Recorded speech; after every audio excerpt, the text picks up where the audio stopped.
Muito boa noite para todo mundo que está ligadinho aqui com a gente no Gazeta Esportiva. Boa noite, Garrafa. Boa noite a todos. Boa noite, Flávio. Boa noite. Boa noite para você que está em casa. O programa de hoje tem tudo o que de mais importante aconteceu nesse final de semana no mundo do esporte e também muito, muito mais.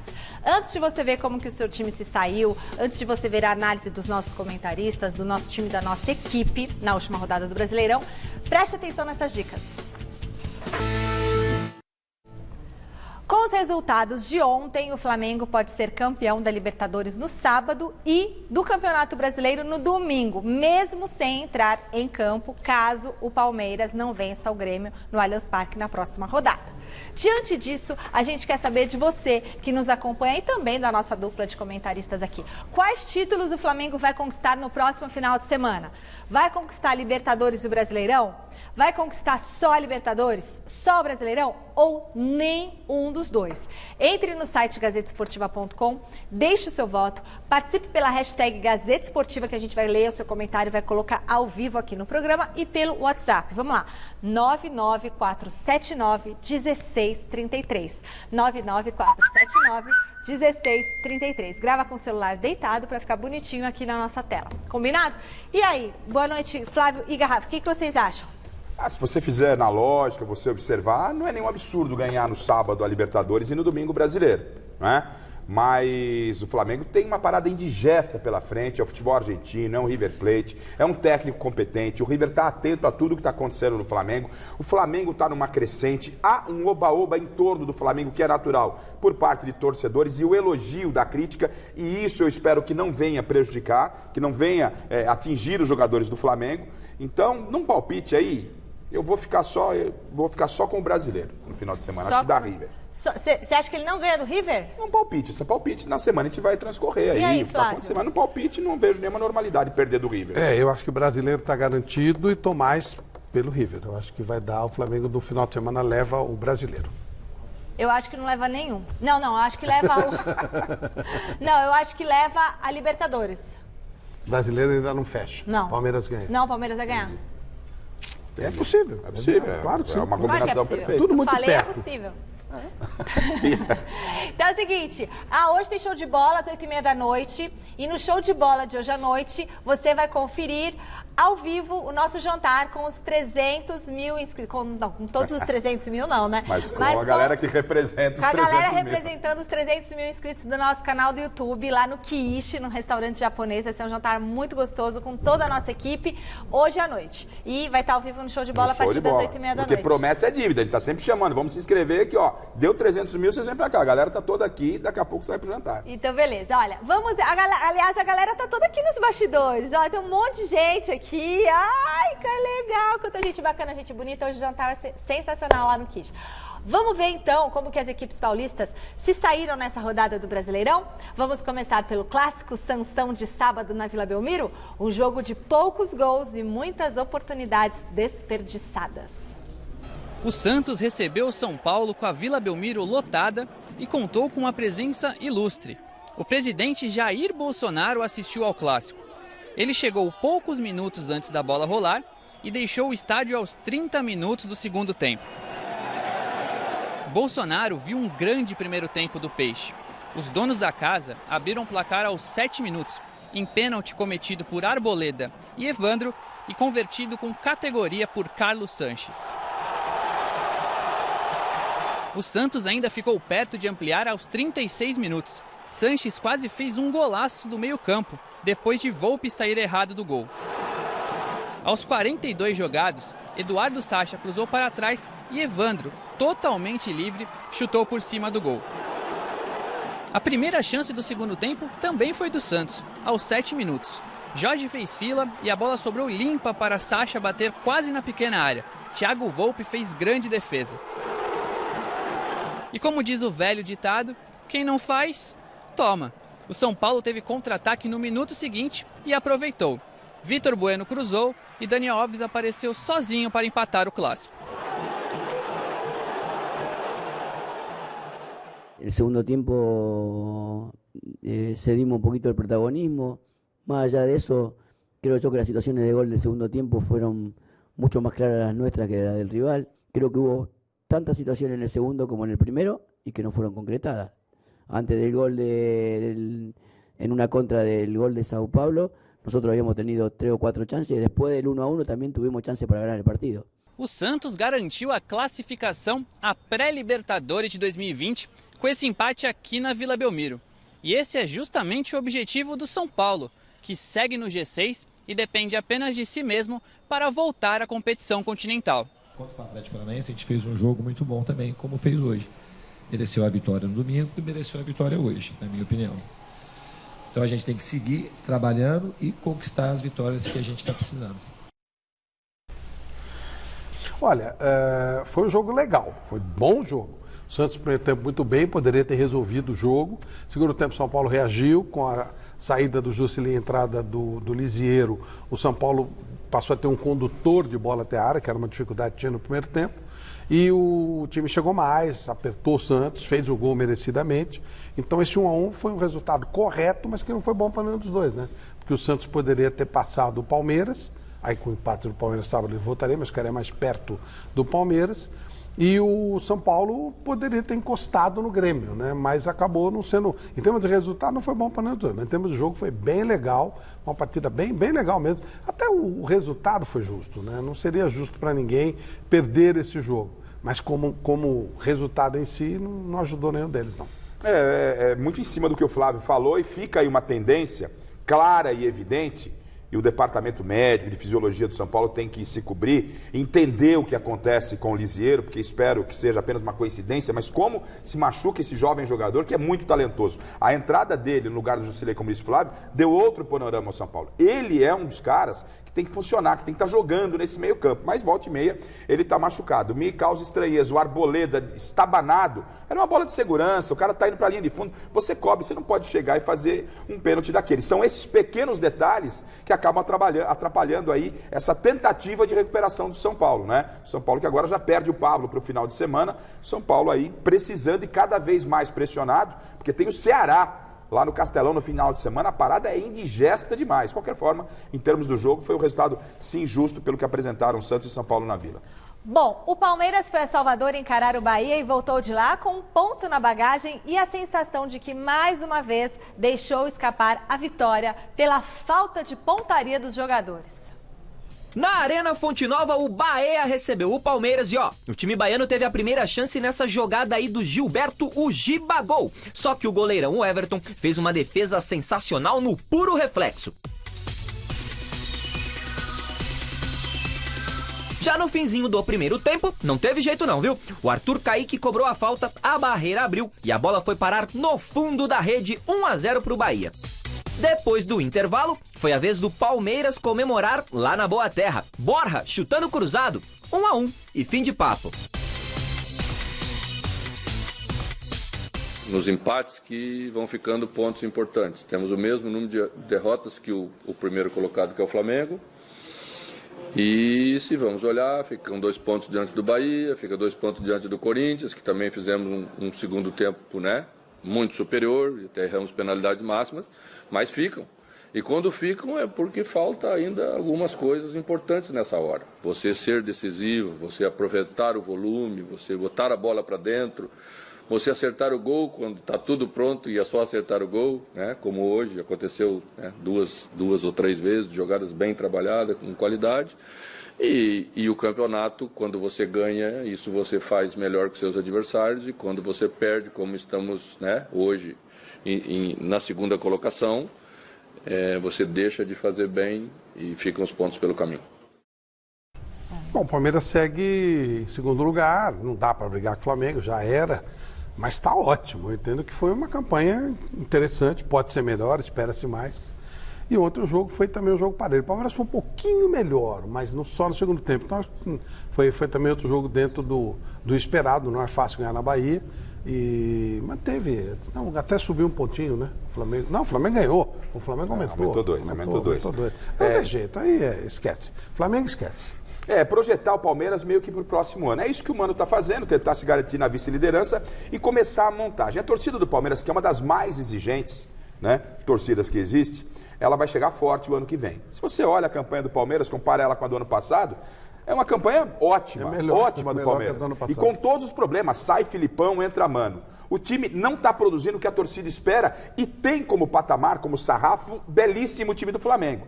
Então, o começo de ano que vem para o Palmeiras vai ser fundamental para saber a relação Mano Menezes e torcida do Palmeiras. A torcida do Palmeiras vai chegar fortíssima. Inteligentemente, que é o Mano, ele já está vendo quem fica, quem sai, o que precisa. E o que não pode acontecer é gastar um mundo de dinheiro, como gastaram, com um monte de jogador que não está sendo utilizado. Carlos Eduardo e outros que tais que já até foram emprestados. Foi bom o Borja ter feito esse gol, hein? Foi muito bom ele ter feito esse gol. Dá uma baixada de bola em todo mundo lá. Todo mundo, inclusive nele, ele falou, se não me querem aqui, eu vou embora. Que ele busque novos caminhos. Ele tem que ser feliz, não é? O jogador tem que ser feliz e o Palmeiras está montando um novo time. E o Palmeiras, o ano que vem, seu Mano Menezes, se prepare. Você vai ver o que é ser técnico do Palmeiras, meu amigo. Bom, enquanto o Palmeiras deixou escapar 2 pontos preciosos lá em Salvador, o Flamengo não deu mole e bateu o Grêmio em Porto Alegre. Mas a arbitragem dessa partida ainda vai dar muito o que falar. A primeira boa chance do jogo foi do Flamengo. O Gabriel tabelou com a Arrascaeta e saiu na cara do gol, mas o Paulo Vitor estava lá para fazer a defesa. Aos 33, Gabriel cruzou. A bola pegou na mão do Léo Moura dentro da área e o juizão deu pênalti. O próprio Gabigol cobrou e com ele é caixa, né, meu amigo? Não tem jeito não. Flamengo 1, Grêmio 0. No segundo tempo, o Grêmio pressionou muito, mas não conseguiu transformar o volume de jogo em gols. Foram mais de 15 minutinhos com o jogador a mais. O Gabriel recebeu 2 amarelos por reclamação e foi expulso. Na saída do campo, ele ainda deu uma provocada na torcida adversária ao fazer 5-0 com a mão. Tava lembrando o placar da segunda partida da semi da Libertadores. Final, Flamengo muito próximo do título 1, Grêmio 0. A regra tem que ser para todos. O Gaciba teve aqui, ele mostrou o lance. Esse mesmo lance aí do Léo Moura, o jogador caindo ainda, sem tocar no chão, ele falou pra gente, não é mais pênalti. Aí o Léo tá caindo, já tá com os dedos no chão, pênalti. Do outro lado, um pouquinho diferente, mas praticamente igual o lance do Viseu com o Rodolfo, não é pênalti. Demos mais um passinho, mais um passo à frente para a conquista do título do Campeonato Brasileiro. Mas ainda não o ganhamos. Se vocês não disseram, está mais perto. Faltam 4 jogos, está mais perto. Bonitinho, Jesus, né? Demos mais um passinho à frente. Não vai falar nada do pênalti da arbitragem? O pênalti pro Flamengo? O pênalti Mandrake que deram pro Flamengo? Não é? Não, e sem tirar o mérito do Flamengo, da belíssima campanha. Mas vai falar o que vai reclamar? Não, mas ele reclama de todo mundo, que a arbitragem é contra o Flamengo. Não foi pênalti pro Flamengo, já que ele quer ser o paladino da justiça, aí chegar a resolver todos os problemas, já que ele é Jesus, que ele também falasse, porque teve um pênalti claríssimo, igual pro Grêmio, e o Português ficou quieto. Na verdade, nenhum dos dois foi pênalti. Nenhum dos dois foi pênalti. Então, esse não é pênalti. O Português que gosta de falar, mas também tem que saber ouvir. Vamos reclamar do VAR, da arbitragem? Então era dele falar, ó, teve 2 pênaltis aí, 2 lances iguais que não foram pênaltis. Ficaria legal, ia aplaudir você, Portuga. Mas ontem foi mal nesse quesito. Mas eu aplaudi numa outra coisa. Quando ele falou sobre a maneira como ele está sendo tratado. A gente vai falar já sobre isso. Tem esse tema específico? Tem agora, então, Flávio. O técnico Jorge Jesus também comentou sobre a ciumeira de alguns técnicos em relação à presença de estrangeiros comandando clubes brasileiros. Veja só. Eu vim para o Brasil. Sou um treinador como eles. Vim trabalhar. Não vim tirar o lugar a ninguém. Não vim ensinar ninguém. Vim trabalhar dentro de uma ideia, de uma metodologia de jogo que eu apresentei à equipa, aos meus jogadores do Flamengo. Não sou melhor nem pior que nenhum treinador do Brasil. E aquilo que eu quero que percebam é que não é o facto de eu ter vindo ao Brasil que venho tirar lugar a seja quem for, ou que venho denegrir, ou que venho demonstrar que os treinadores brasileiros têm mais ou menos valor. Não é nada disso. Também queria lembrar para aqueles meus colegas que estão aqui no Brasil, que em Portugal já trabalhou um brasileiro, que chama-se Colar, um grande treinador da seleção portuguesa, acarinhado por todos os treinadores brasileiros, acarinhado por todos os treinadores portugueses. Não estou a dizer pelo povo português, porque eu também sou carneado pelo povo brasileiro.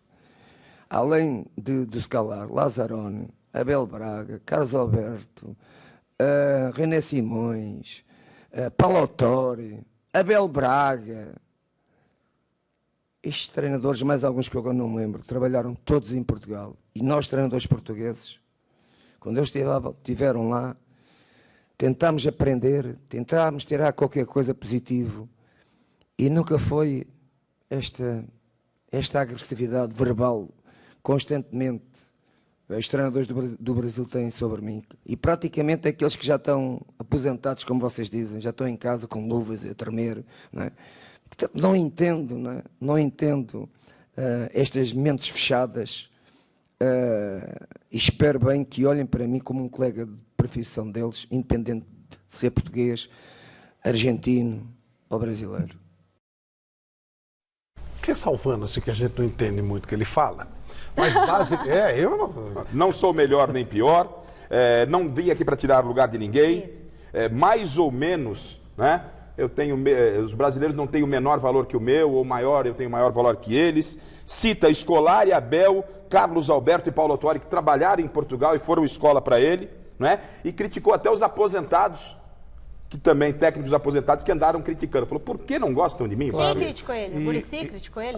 Levi Coupe, Joel Santana. Levi Coupe, que aliás, vou te contar, não sei o que aconteceu com o Levi, viu? Tá falando tanta bobagem, uma atrás da outra. Ele tem toda a razão, as pessoas têm que respeitar qualquer trabalhador em qualquer parte do mundo. Houve um período em que os 3 times da Ilha da Madeira tinham 3 técnicos brasileiros. Ele esqueceu, mas o Otto Glória foi técnico da seleção portuguesa, 2 técnicos brasileiros foram técnicos da seleção portuguesa em Copa do Mundo. Então tem que ter humildade, tem que ter respeito. Eu acho que as pessoas não têm exatamente bronca do Jesus. Sabe o que eles têm bronca? Quando nós elogiamos o trabalho dele. Os caras ficam malucos. É porque ele está fazendo um bom trabalho. Se fosse ruim, eu falo, lógico. Agora, sabe qual é o problema? Chegou ao cúmulo do Mano Menezes lá no Sport TV, falou que estava precisando de alguns jornalistas portugueses aqui para... Não tenho nada contra. Nenhum problema.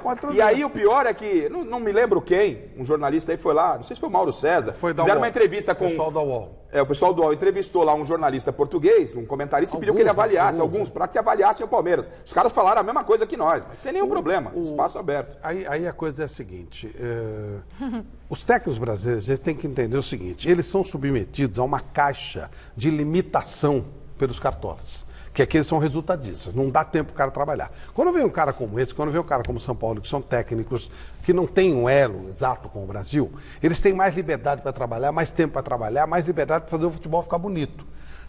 Outros técnicos virão ano que vem. Seguramente o Cudê já está contratado e outros não, porque aqui funciona como modinha. Ora, se eles começarem a trabalhar com mais tempo, isso vai também sobrar para o técnico brasileiro. E aí nós teremos um campeonato decente. O nível do campeonato brasileiro foi muito melhor esse ano, sim, por causa do Jorge Jesus e por causa do São Paulo. Isso é indiscutível. Isso não quer dizer que os daqui não sirvam, mas eles deveriam ser inteligentes e aproveitar que se deu tempo para esses e pedirem, pleitearem tempo e também. E tanto isso é verdade que o Carille, que tem proposta para dirigir o Atlético Mineiro, ele está talvez pensando em ir para a Europa para estudar, ao invés de assumir um time na próxima temporada. Vai estudar. E aí quando a gente critica o português no pênalti, né, a gente elogia quando ele dá uma declaração como essa, porque para mim não faz nenhuma diferença se o técnico é brasileiro, se é argentino, se é português. Técnico tem que ser avaliado como técnico de futebol.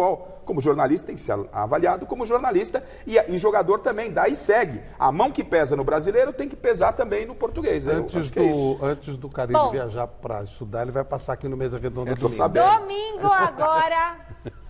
Carille, Fábio Carille no Mesa Redonda com exclusividade. O programa vai estar bom demais. E ele não falou com ninguém ainda, hein? Não falou com ninguém. Aqui com a gente com exclusividade. Um programa contagem regressiva, hein, gente? Com Fábio Carille. E depois da vitória contra o Grêmio, o vestiário do Flamengo parecia a comemoração de título. Poupado do jogo, o lateral Felipe Luiz, rubro-negro, desde criancinha, abraçou o goleiro Diego Alves e não se conteve.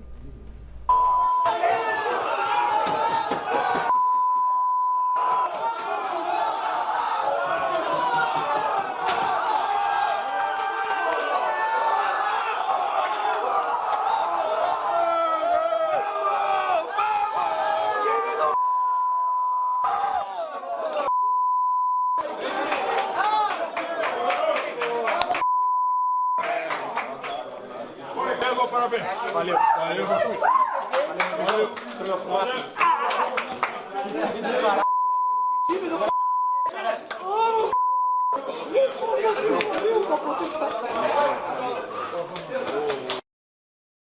Esse Flamengo, Flávio, ele tá Você viu que eu tupi?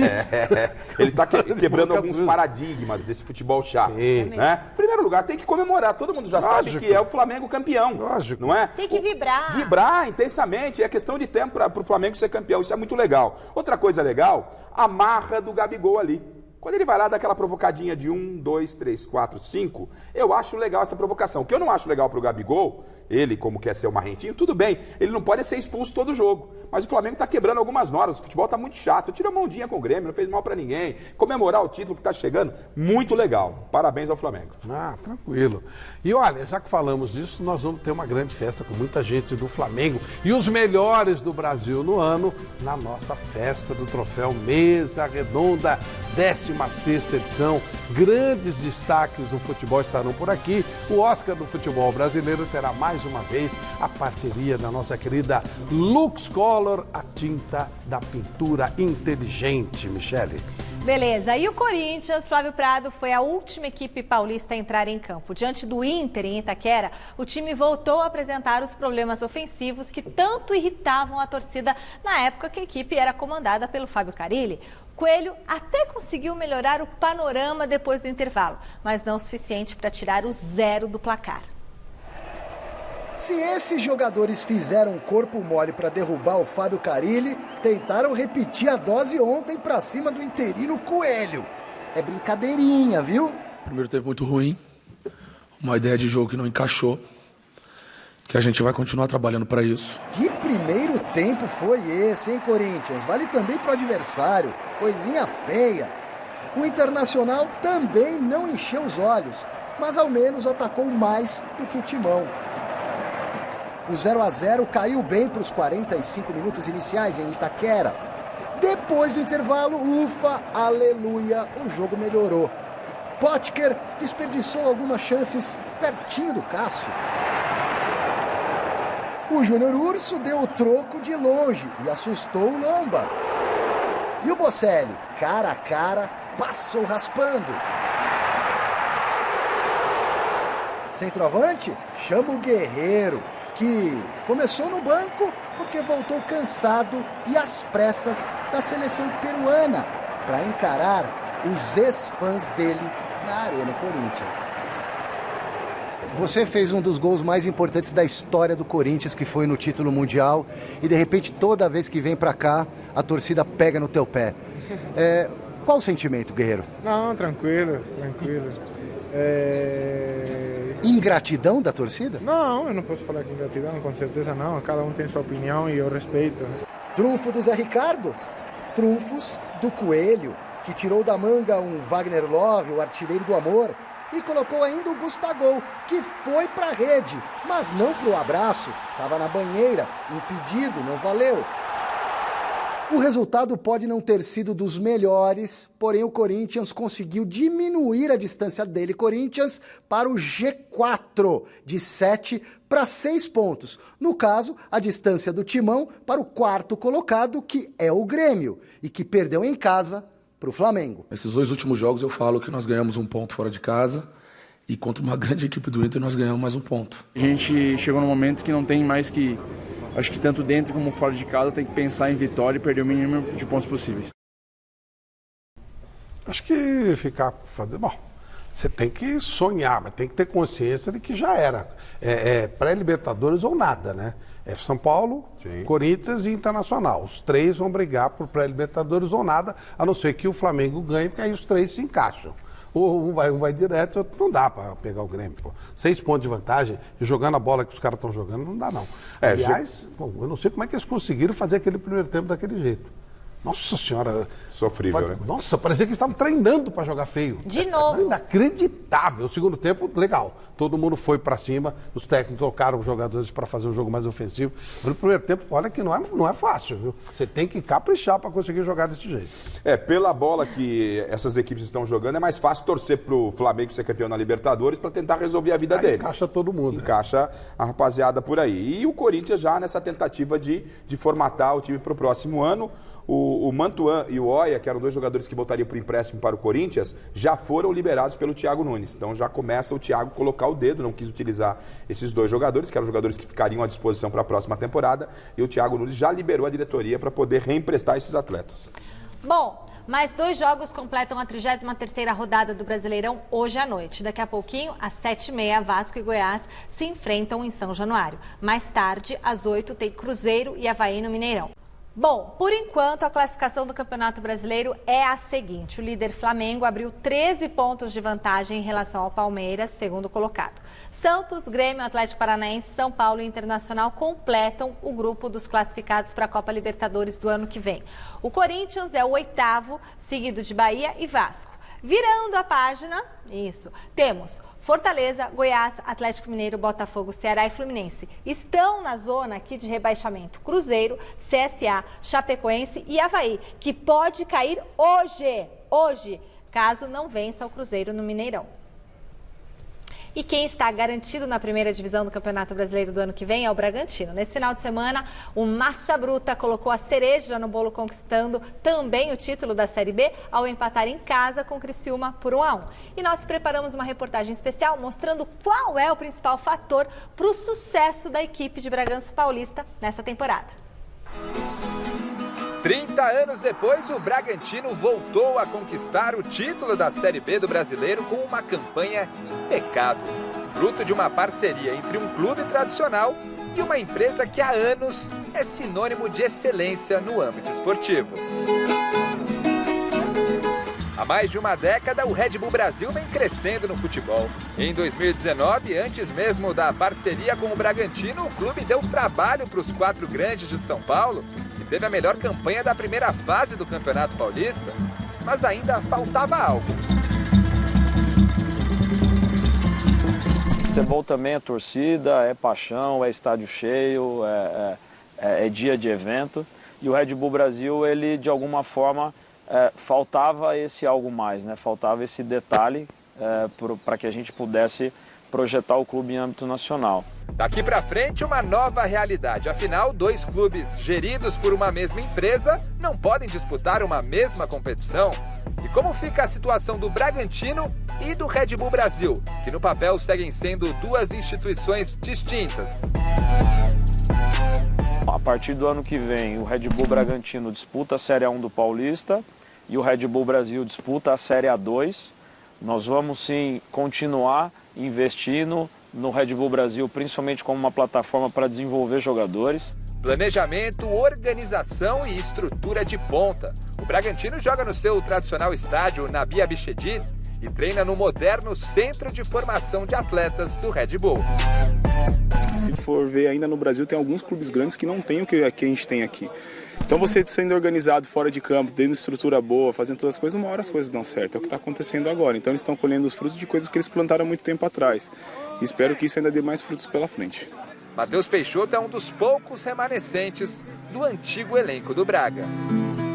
Eu passei com o Bragantino aqui uns momentos ruins, né? Que foi, quase caiu para a Série D em 2017, final do ano. Ano passado a gente subiu para a Série B, teve um bom ano no Paulistão e esse ano, desde que o Red Bull chegou, a gente está conseguindo conquistar todos os objetivos, sonhando alto. Quem sabe uma Sul-Americana, quem sabe daqui a 3 anos sonhar com uma Libertadores. A vida é feita de sonhos e você vai em busca de concretizá-los. Vamos lá, rapaz, vamos lá, menino, vamos todos, futebol é Bragantino. Respondendo a pergunta que aparecia lá durante a matéria, o Bragantino brigará na parte de cima da tabela ano que vem? Seguramente sim. Em 2, 3 anos será um dos maiores times do Brasil. É outro mundo, é outro planeta. Essa é uma ótima notícia para o futebol. Os times pequenos, ou eles viram empresa, não é empresinha, né? Não é o. Como é que chama aquela porcaria lá do Figueirense? Não é essas porcarias, elefante, não sei o quê. Elefante. Não é nada de. Empresa, de verdade. Red Bull, empresa mundial. O Bragantino, que não é mais Bragantino, é Red Bull, ficou por um tempo aí, tem contrato, não tem nada a ver com o Bragantino, não tem nada a ver com o Chedi, nada, é outra coisa, uma empresa multinacional. Esse é o caminho para as equipes tradicionais, para não morrer, senão vão desaparecer. A Ponte Preta perdeu essa chance de ser isso aí. A má notícia é esses times aí que tem camisa, nome, mas não tem mais futebol, tipo Cruzeiro, Fluminense, Botafogo, que esse ano ficam brigando com 3 que já vão cair. Normalmente os 4 que sobem já vão brigar para não cair ano que vem. Bragantino não. O ano que vem ele vai brigar lá em cima. Então vai sobrar mais uma vaga aqui embaixo. Muito bem-vindo, Red Bull. Tomara que você consiga tudo aquilo que a gente espera. Fazer um futebol grandão para que a gente pense grande no futebol brasileiro. Eu concordo muito do que acabou dizendo o Flávio, só que é o seguinte, né? Essa chegada dessas empresas que vêm realmente com investimento para tornar o futebol profissional, tem que se aliar à marca, por exemplo, já tratando em clubes médios e grandes, a marca do clube, para não se perder a identidade, porque não dá para torcer Red Bull contra a Pirelli, por exemplo, eu acho que aí perde o sentido, né? Então eu entendo que talvez para um time... Mesmo assim, para um time como o Bragantino, que tem a sua história, né? Tem que estar ligado à identidade de um clube, de uma marca. Aí né? tende a ser Red Bull Bragança. Pode ser. Como tem o RB Leipzig, com o RB Salzburg. Isso. Para caso de equipes, com todo respeito, de cidades pequenas, clubes pequenos, eu acho que isso é válido. Mas a gente pensando em projetar como grandes marcas, Cruzeiro, Corinthians, o próprio Palmeiras, profissionalizar o futebol, tem que se achar um meio termo para que as marcas, obviamente, caminhem lado a lado com o escudo do time, né? Claro. A seleção brasileira está a 5 jogos sem vencer. Essa já é a pior sequência da era Tite. E a chance de quebrar esse incômodo, a chance dele de quebrar esse incômodo jejum de vitórias vai ser amanhã, 10h30 da manhã, contra a Coreia do Sul. Adversário que não vai ser fácil não para o Brasil, viu? Nós temos consciência da força da Coreia, sim, da vitória que teve, jogo importante contra a Alemanha, dos jogos difíceis e duros que ela impôs. E nós respeitamos, sim, sabemos das forças individuais, não é só do Som, mas de uma equipe toda. O Paulo Bento eu o conheço, nós já conversamos, nós conversamos quando ele era técnico do Cruzeiro, eu pessoalmente tive a condição de conversar, então nós temos um respeito. A gente está aqui colocando o lado do Brasil, mas eu digo que a gente busca ser melhor. A gente não tem inimigo, a gente tem adversário. E a busca ela é de superação para ser melhor, mas o respeito ele... E é histórico da Coreia também, a gente sabe. Tá aí, seleção brasileira, né? O Tite tem sérios problemas, problema de convocação, não pode convocar quem ele quer, e a cobrança vem. E não é momento de se mexer com a seleção brasileira, que não me faça nenhuma bobagem, né? O Flávio há pouco dizia que somos resultadistas, e somos mesmo. O futebol brasileiro é assim. Se é certo ou errado, cabe uns 3, 4, 5 meses redonda, porque vai dar uma discussão fantástica, mas eu entendo que não se tem que mexer. Estão falando até em Jorge Jesus na seleção brasileira. Eu acho que seria um grande equívoco trocar o Tite. O Tite está iniciou aí um trabalho, um ciclo, como ele gosta de chamar, eliminatórias, Copa do Mundo. Deixa o cara trabalhar lá, Flávio. Agora o jogo não é fácil mesmo. Paulo Bento é o técnico português, esteve aqui no Cruzeiro, o time corre pra caramba, esse time coreano, e não tem nada a perder. A função desse jogo, são 2 funções. Uma, pagar as coisas que o Ricardo Teixeira deixou. Recebeu por fora, aquela coisa toda e tal. Então, pagar as coisas do Ricardo Teixeira. E segundo, encher o saco do Tite. É só para isso que serve isso. Para encher o saco do técnico e para pagar as contas, as coisas que o Ricardo Teixeira já tirou na frente. Não serve para nada. Mas sério que vocês acham que o Brasil corre algum risco de não vencer da Coreia do Sul? Claro que sim. Para! Com esse time aí do jeito que tá... A Coreia foi o time que eliminou a Alemanha da última Copa. Para! Não, para nada, Michele, que abra o olho. Vamos ver a escalação? Vamos lá. Vamos ver a escalação, mudaram algumas coisas. Então, pressionado pela sequência sem vitórias e pela derrota no Clássico contra a Argentina na última sexta-feira, o Tite promoveu mudanças para o jogo de amanhã contra a Coreia do Sul. Vamos ver como que o time deve entrar em campo. O Alisson no gol, Danilo, Marquinhos, Militão e Renan Lodi na linha defensiva. Renan Lodi do Atlético de Madrid. Tá. O Fabinho, Arthur e o Paquetá no meio de campo. Gabriel Jesus, que deveria sair do time. Coutinho e Richarlison no ataque. O que vocês acham disso? Ruim.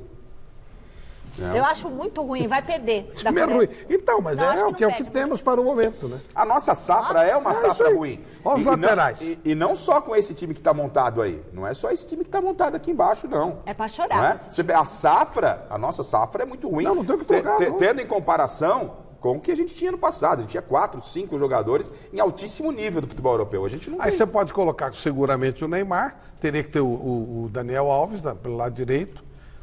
Aí a dúvida que fica, poderia tirar, em vez de colocar o Arthur, né? Arthur e Casemiro, que não se encaixam, mexer ali, colocar um volante um pouco mais solto. Mas realmente é o que temos para o momento. Nenhum é protagonista nos seus times, tem essa coisa toda, é complicado. Não, tem cinco alterações em relação ao jogo. Tá lembrando aqui o nosso montante. E o Vinícius Júnior? Não tinha que estar, por exemplo? O Rodrigo tá no jogo. Poderia começar, talvez comece jogando. É jogo não, de expectativa de um garoto de 19 anos. É complicado. Isso é o reflexo de que a safra é ruim. Quando a gente começa a olhar para esses garotos entendendo que eles são a salvação, é que a safra realmente é muito ruim. E a gente tem que entender o que a gente está disputando, qual é o time que a gente vai levar, né, a campo, assim, e parar de pensar no passado. A realidade é essa. Dá para fazer um time bom, mas você tem que ter tempo, você tem que ter uma ideia de jogo. Sai o Tite, entra o Gabriel, o Jesus, ou entra o Sampaoli, ou entra o Mano Menezes, seja quem for. Ele vai colocar as ideias dele. Você não tem uma ideia de jogo, é complicado. A Espanha mudou de técnico, né? A filha do Luiz Henrique estava doente, infelizmente morreu, entrou o auxiliar técnico dele. Sabe o que aconteceu? A Espanha ganhou todos os jogos. Não muda nada, é a ideia de jogo. A Alemanha mudou de safra, tem que ter uma ideia de jogo. O Brasil não tem nada. A ideia do treinador aí é complicado. Giro de notícias, vem com a gente. Novidades do mercado da bola. De acordo com o jornal espanhol Sport, o meia croata Ivan Rakitic pode deixar o Barcelona na próxima janela de transferências com destino ao futebol italiano. Milan e Juventus são os destinos mais prováveis. A equipe espanhola quer 35 milhões de euros pelo jogador. Se Rakitic deve estar de saída, por outro lado, o Barça já monitora possíveis reforços para a abertura do mercado. Segundo o jornal El Desmarque, o clube catalão deve fazer investidas para contratar o brasileiro William, do Chelsea, o dinamarquês Eriksen, do Tottenham, e o uruguaio Edinson Cavani, do PSG. Ainda no campo das especulações, o meia, quer falar, Flávio? Não, é que cada tranqueira, hein? Não adianta nada, pô. Não resolve nada disso aí. Deixa como tá. O meia Reinier do Flamengo estaria na mira do Arsenal da Inglaterra. O bom momento vivido por Gabriel Martinelli motivou os Gunners a investirem em outras promessas do futebol brasileiro. E falando em jovens atletas, familiares de Samuel Thomas Rosa, uma das vítimas do incêndio no Ninho do Urubu, fizeram uma manifestação na entrada do CT do Flamengo esta manhã e estenderam uma faixa com os seguintes dizeres: boa sorte na final da Libertadores. Não se esqueçam dos nossos meninos do Ninho do Urubu. Eles vestiram essa camisa. De arrepiar, né? E nesse final de semana tivemos o Grande Prêmio do Brasil de Fórmula 1. O vencedor da prova em Interlagos foi o holandês Max Verstappen, da RBR, seguido do francês Pierre Gasly, da Toro Rosso, que fez o primeiro pódio da carreira. Red Bull e Red Bull. Lewis Hamilton, da Mercedes, que acabou sendo punido, perdeu a posição para o espanhol Carlos Sainz. Beleza, no pique, como o diretor mandou, respira. No Santos, o atacante Eduardo Sacha comentou sobre a troca de farpas com o lateral Jorge durante o clássico contra o São Paulo. Veja com o Thiago Salazar. O Santos não fez valer o fator casa e ficou só no empate com o São Paulo no último sábado. Mas tudo bem, vai. O Peixe é o terceiro colocado no Brasileirão. Já está garantido pelo menos na pré-Libertadores. E se vencer o Cruzeiro, não perde mais a vaga direta à fase de grupos da Liberta. A gente tem que ser sincero, é difícil tirar essa... Não tem mais possibilidade de título, é difícil tirar essa diferença. Se conseguir a vaga direta, que é o nosso objetivo principal agora nesse momento, melhor do que acabar caindo numa pré-Libertadores. A reta final da temporada está bem encaminhada. O problema é que fora de campo o clima esquentou. Jogadores discutindo no campo não é algo incomum no futebol. Mas sabe aquele discurso de que o que acontece no campo morre no campo? Bom, por aqui não é bem assim. Durante o clássico contra o São Paulo, Jorge chegou a colocar o dedo na cara de Eduardo Sacha. Na hora, o atacante conseguiu segurar a raiva. Mas hoje, aqui na sala de entrevistas do CT Rei Pelé, Sacha foi sincero ao falar do companheiro. Confesso que a minha vontade foi de na hora, ter dado um soco na cara dele, mas o profissionalismo na hora falou um pouco mais alto, porque eu sabia que se eu reagisse da forma que eu quisesse, ou de cabeça quente, eu ia acabar prejudicando demais a minha equipe. e depois do jogo ele acabou me pedindo desculpa para mim, para meus companheiros, mas o carinho, o respeito e a admiração que eu tinha por ele acabou naquele momento. Treta à parte, o Santos conta agora com a semana inteira sem jogos para trabalhar. Soteldo e Derlis devem chegar na quarta-feira de suas seleções. Gustavo Henrique, que hoje estava gripado, terá tempo de se recuperar. Já que não dá mais para ser campeão, a meta é buscar o vice e trazer pelo menos mais dinheiro para o Caixa Santista para 2020. Bom, primeiro, parabéns ao Sacha pela frieza. Segundo, o Santos precisa se coçar e meter uma multa no Jorge. Ninguém tem direito de fazer esse tipo de coisa, meter o dedo na carta. Olha, frieza do Sacha merece respeito. Não é para qualquer um aguentar o que ele aguentou. Porque foi uma coisa que todo mundo estava vendo e tal. E realmente há limites. O bate-boca no jogo é normal. Sim. Mas isso que ele fez realmente tem que, no mínimo, tomar uma bela multa, o Jorge. Uma bela multa. Parabéns ao Sacha pela frieza e concordo com ele. Eu também perderia completamente o respeito, o carinho, o respeito e a admiração que eu tinha. Não existe mais. Não pode ter mesmo. Isso não é atitude de homem, isso é coisa de moleque. E aí você expõe o outro a essa situação. Não tem sentido isso. Era uma jogada, um devia passar, o outro não devia e tal. Isso eu não vou discutir. Você não pode fazer isso com um companheiro. Nem com o inimigo você pode fazer isso. Não, a diretoria do Santos tem que tomar uma providência sim, até em respeito ao Sacha, que teve uma postura digna da camisa gloriosa do Santos. Tipo, se ele dá uma porrada, os dois são expulsos. Então, o Sacha merece todos os elogios. E outra coisa, o Jorge deu sorte de mexer com um cara que teve essa cabeça. Porque ser humano nenhum, por mais equilibrado que seja, vai aguentar nego meter dedo na cara, ainda mais no futebol, quando a adrenalina tá lá em cima. Então, o Jorge... Às vezes ele já sabe que o Sacha é tranquilo, queria ver ele se meter com o Felipe Melo. O Jorge, ele deu sorte de escolher em quem ele colocou o dedo, né?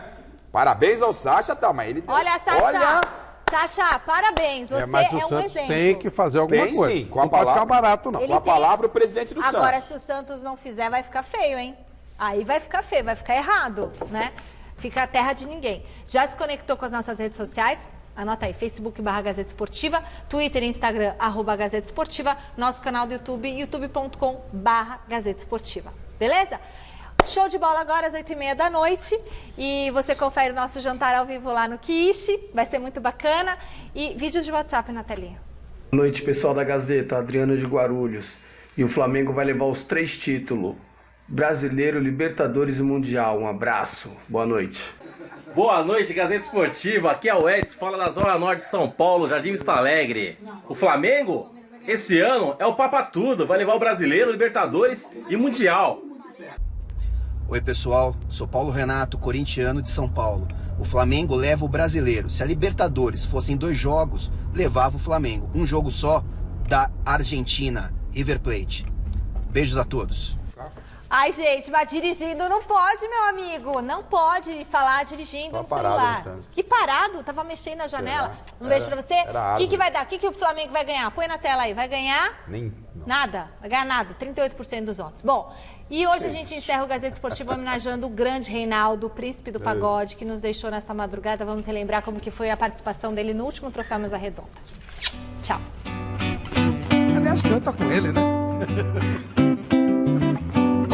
De paixão, uma ternura que jamais senti, será em vão. Qual o melhor caminho a seguir? Amar, amei, abdiquei da minha vida só.